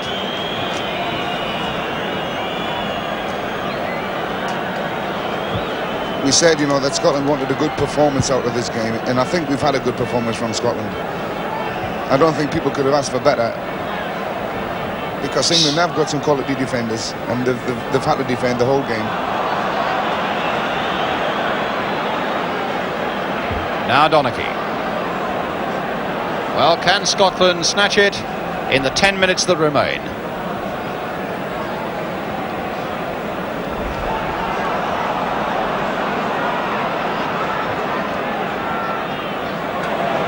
Now it's Kennedy.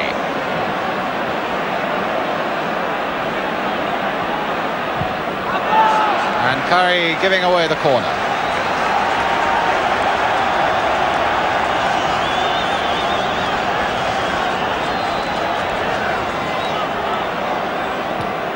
Johnston crossing it in. Wilkins getting it away. Brooking trying to get there before Souness.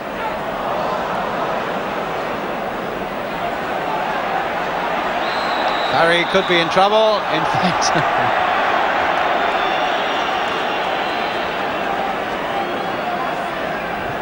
that was legitimate. That was good of Willie Johnson. He chased him. He chased him and chased him, Curry there, and he got him in trouble, and Curry got away with it with a foul. I wouldn't have given a foul for that.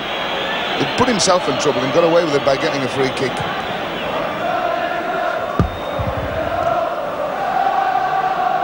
Wilkins.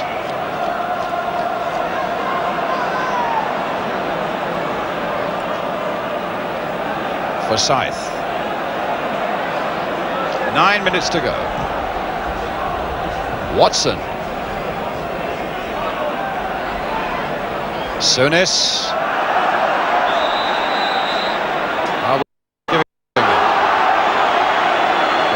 Free kick to England.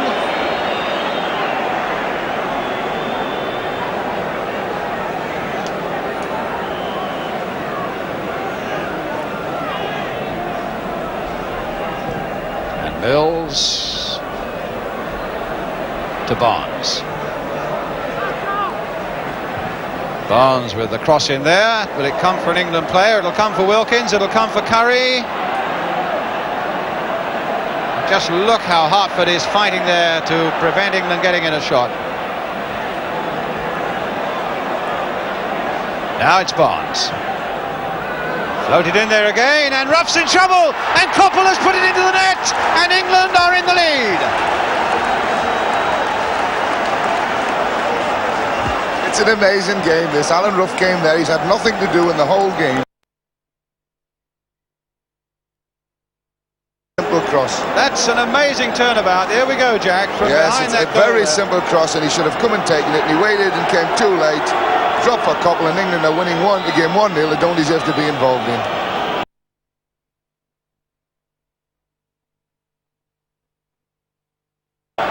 To square it up.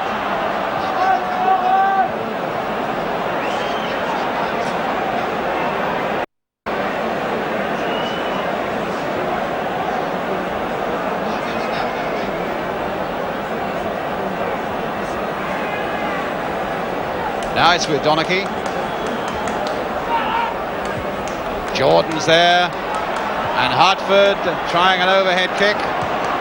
Barnes not really getting it away.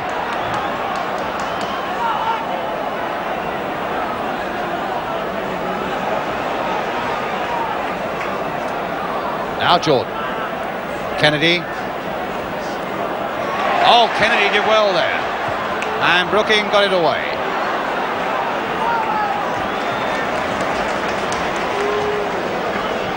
Well, England have got a 1-0 win. They're going to get a 1-0 win, it looks like, and they have battled and they've chased against a very good Scotland. To win the game is ridiculous because they've never really put the game together at all going forward, England. But the Scottish can still come out of this with a lot of glory. They may not see it that way, Jack. They do like to beat the English, and well, they do, but Ali left himself an excuse, you see. He brought off his 2 midfield players who have been doing so well, and he introduced 2 more, so he's upset the balance of a team that were doing well until then. So he could say, if I hadn't brought them off, we wouldn't have lost. He's left an excuse. it's with Barnes. Brooking. Hustled out of that ball by Kennedy. It's a free kick for England. 6 to go now. Do you realise that was possibly the first cross of any quality that Barnes has put in the whole game? And the fact that young Kennedy's played so well. Brooking now. That wasn't far from Francis getting a free header at the Scottish goal. He's played so well, and it has to come down his side of the field for the winner. Well, what looks like it might be the winner.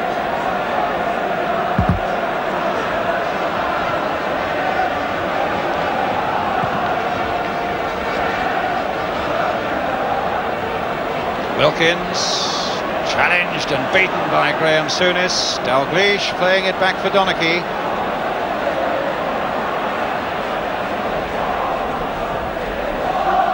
Now for Scythe.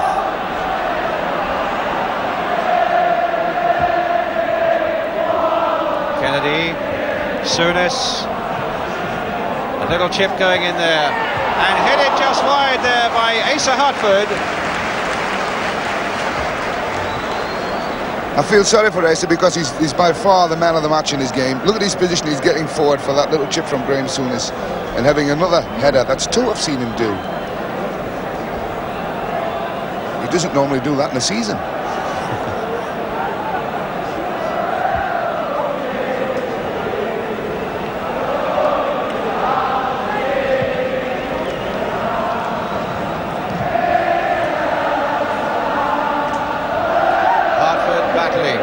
Giving the ball this time to Curry. Now it's with Wilkins. Here's Coppell, the man who scored the only goal. We're inside the last 5 minutes now. Watson in first for England. Kenny Burns backing away there. Challenged by Francis, but not beaten by him.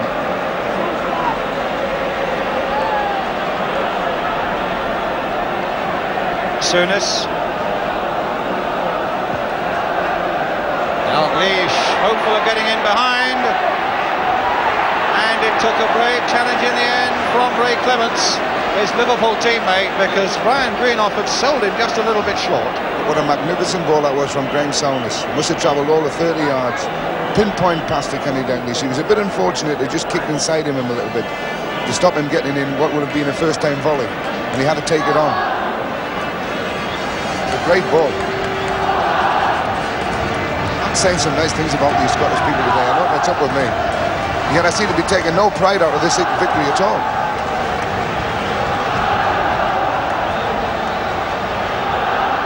Souness back to rough, and disappointed though the Scottish fans are, it's incredible. The banners and the flags are up all around as though they're not losing 1-0 but winning 4. Tremendous support.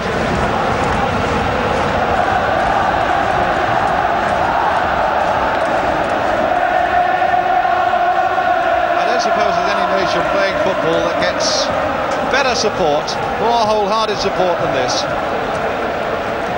Look at them, they're 1-0 down against the old enemy with about 3 minutes to go, and the crowd are really behaving as though it's a famous victory. Fantastic. Now it's Neil for England, going all the way. No, he's stopped by Donachie. That's a free kick.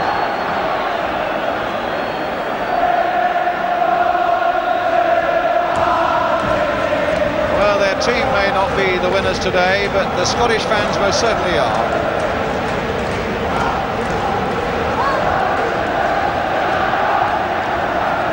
Little under 2 minutes to go.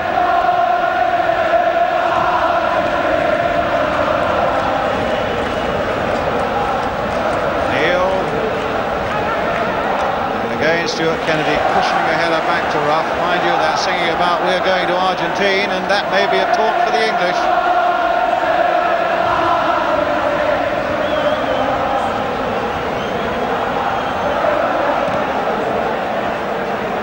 Souness. Forsyth. Donachie. Played in towards Gemmill. Oh, and Dalglish has left. No, it's a foul on Brian Greenough by Kenny Dalglish. And just when it looked very dangerous for England, they instead get the free kick. When you consider, you know, if all the Scottish pressure, Ray Clements, apart from the one he hit the bar early on in the game, hasn't had a save to make. One or two to pick up, but there's never been a shot from Scotland, which may be something we should look at a little bit harder. Because the rest of the game's great. Maybe their finishing is going to let them down a little bit. Barnes playing it in first time for Brooking in the last minute of the game now. Brooking, left foot cross, Kenny Burns cutting it out. Curry couldn't collect it, Hartford can. And here we are with Jordan. Given away though to Coppell. Here's Wilkins. Wide again for Brooking. Back for Barnes. Wilkins. On my watch, a matter of seconds left. And Mills, well, do you remember Donachie? Well, that's played a lot more carefully. I won't see one of those today, not from the England players. They all saw it as well and had a good laugh, I'll bet.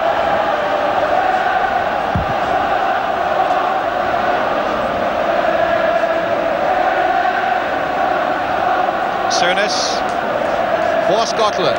This has got to be almost the last attack for them. Dalglish being challenged, but still finding Hartford with a beautiful ball there, beating off that challenge of Greenoff's.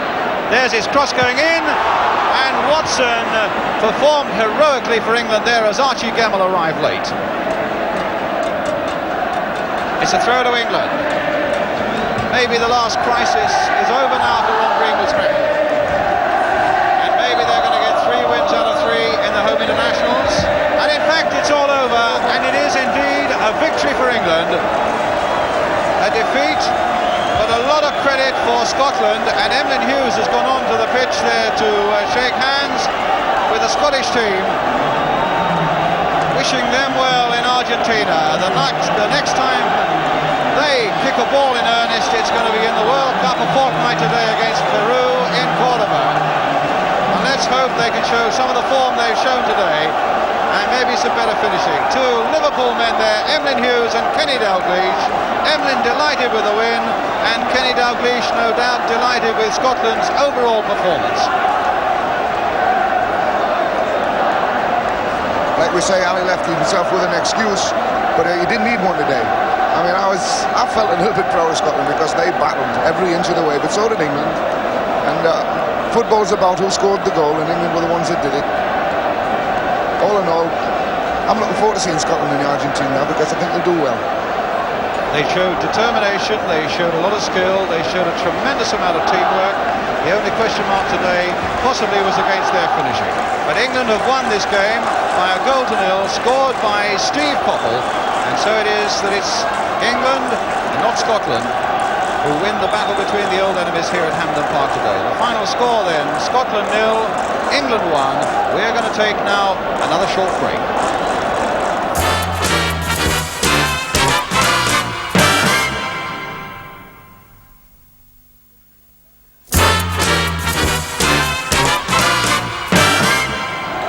And welcome back to Hampden Park. 6 minutes after the end of play, no one has left the terraces because Scotland are out to say goodbye to the 85,000 fans here at Hampden that have been cheering them through this 90 minutes. Of course, we know they've lost by 1 goal to nil. We'll get a feeling about that from Ian St John in a few minutes because I know that he feels an injustice has been done. But the Scottish fans don't seem to worry too much about that. They still are solidly behind this squad as they leave Hampden Park. Of course, they leave for Argentina on Thursday. Joe Jordan waving to the crowd there. Alan Ruff, the man who perhaps fumbled that ball and allowed England to score, following in behind him. A dejected look on his face.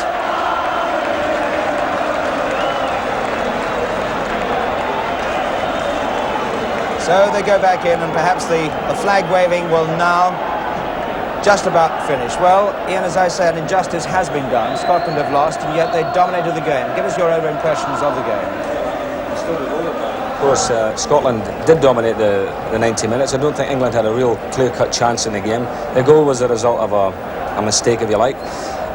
But having said that, Jack had said it towards the end of the game that, you know, Ray Clemens didn't have any chances. So at the end of the day, we've got to look at ourselves and say we created situations, but we didn't hit the ball in the framework. We didn't get shots on target. Well, painful though it may be, let's have a look at that goal again. It was, as Jack had suggested, from perhaps the first decent cross that Peter Barnes had offered. Peter Barnes, who had done nothing the whole day, as I said, I thought he might have been overawed. Crossed a good ball in here, goalkeeper gets it and then loses it, and Stevie Coppell's in like a flash. The goalkeeper attempted to, you know, try and save it again, but there you are. There have been criticisms of Scottish goalkeepers before. Alan Rough is not free of that criticism. Well, I think we can go back a few years about Scottish goalkeepers, you know, but I must say this, that he had been inactive for most of the game, and it's always a difficult thing that all of a sudden you get a cross to deal with like that, and he came out under challenge and dropped it. I'm sure he himself feels that he should have got it. Well, look, you were saying that Clemens had a fairly quiet game, but after 20 minutes, Asa Hofford, who must be the man of the match, had a great chance to put Scotland ahead. He was certainly, he had a fantastic game, and we can have a look at that. Screen it over here now, look. Okay, fine. Well, actually, Scotland, throughout the game, got to the byline on numerous occasions. This was another instance where Willie Johnson again got there. Over it came, there's Asa coming in at the back, tried to keep it down and hit the ball into the ground. You know, he got his foot on top of the ball, squeeze it into the ground. But that was the type of chances that we'd been getting throughout the game. But we, as I say, we never got the shots on target. Yeah, and the ball seemed to be on him too quickly, ready to do much about it. Well, 9 out of 10 he'd have just stuck that in the net, no problem. Yeah. But he obviously felt, well, I'm going to keep it down. Well, let's have a look at it in slow motion. In fact, we can see exactly how they received the ball from behind the goal. I thought Willie Johnson had a fantastic game, played very well, got his crosses in today, which was a big part in the game. But here's Asa coming in, and as you see, did well to get over it, but any other day except this one, and it was in the net. We say that Clements actually had a very quiet game, and yet when you think of all the trouble that Joe Jordan caused to that shaky England defence in the first half, it does seem strange that they've got nothing to show for it, doesn't it? Yeah, well, you see, Joe Jordan is not a goal scorer. Joe doesn't get many shots on in goal, and Kenny Dalglish today had, but exactly, for him, an Kenny off day. didn't sort of, you know, pick up anything coming from behind. Kenny had an off day. Yeah. The midfield players caused a little bit of concern. They had some shots, but from probably too far out, and as I say, off target, you know, over the top and past the post. But overall, Scotland dominated the game, played very well. Midfield players were all good. Even the two boys that came on settled in. Graham Souness, first-class player, and Ali McLeod has got so many good players that I feel that we've certainly got a chance now in Argentina. Yeah, you still feel confident about Argentina, do you? Yeah, and I think it's a great thing. The crowd, although the boys are very despondent, the crowd stayed, wanted them out, and gave them tremendous support. I think it's great for them. Certainly, they got the motivation. Well, thank you very much, Ian St John. Can I have a look at the table now, just to see exactly what the situation is? England, of course, with a 100% record winning the championship. Wales in second place. That win over Ireland last night, and of course the point against Scotland. Scotland with 2 draws and 1 defeat, that against England today. And Northern Ireland with just that 1 point in 4th place. Right, well, we're going to take a break at this point. We'll be back with all the news and headlines in just a few moments.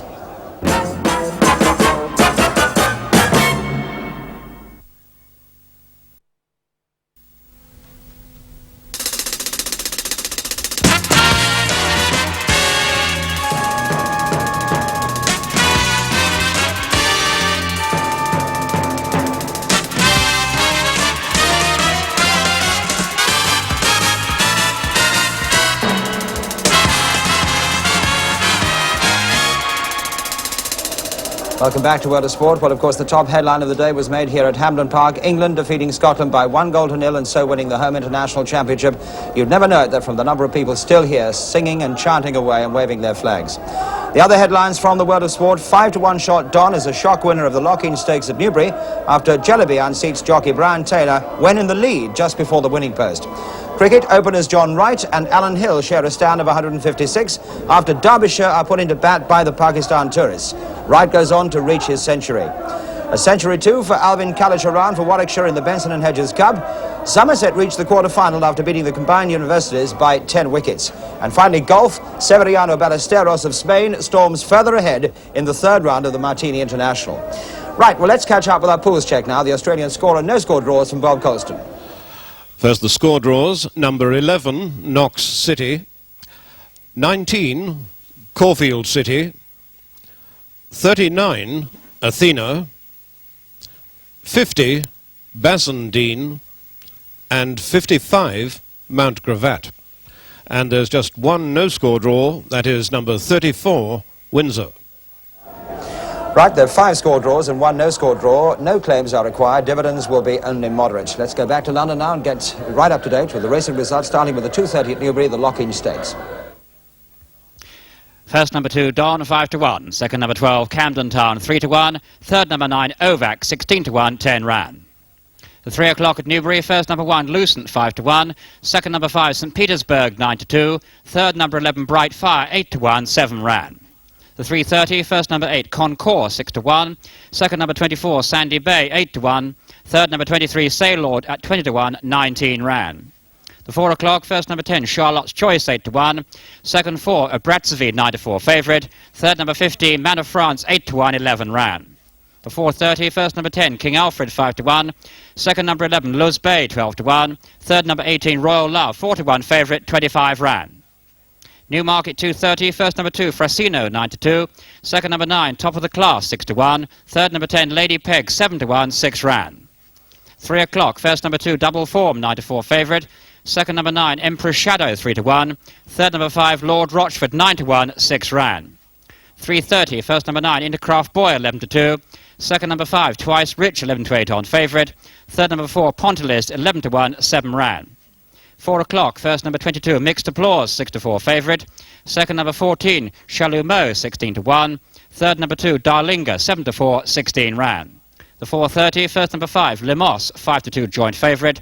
Second number 4, Knightwood, 5-2 joint favourite. Third number 11, Let Us Love, 10-1, 13 ran. Third 2:45, first number 3, Fata Morgana, 9-4 favourite. Second number 14, Subsidise, 16-1. Third number 10, Falcrello, 6-1, 13 ran. 3:15, first number 15, Marston, 14-1. Second number 6, Welsh Blossom, 7-1. Third number 4, Salinity, 2-1 favourite, 13 ran. 3:45, first number 8, Croft Close, 4-1.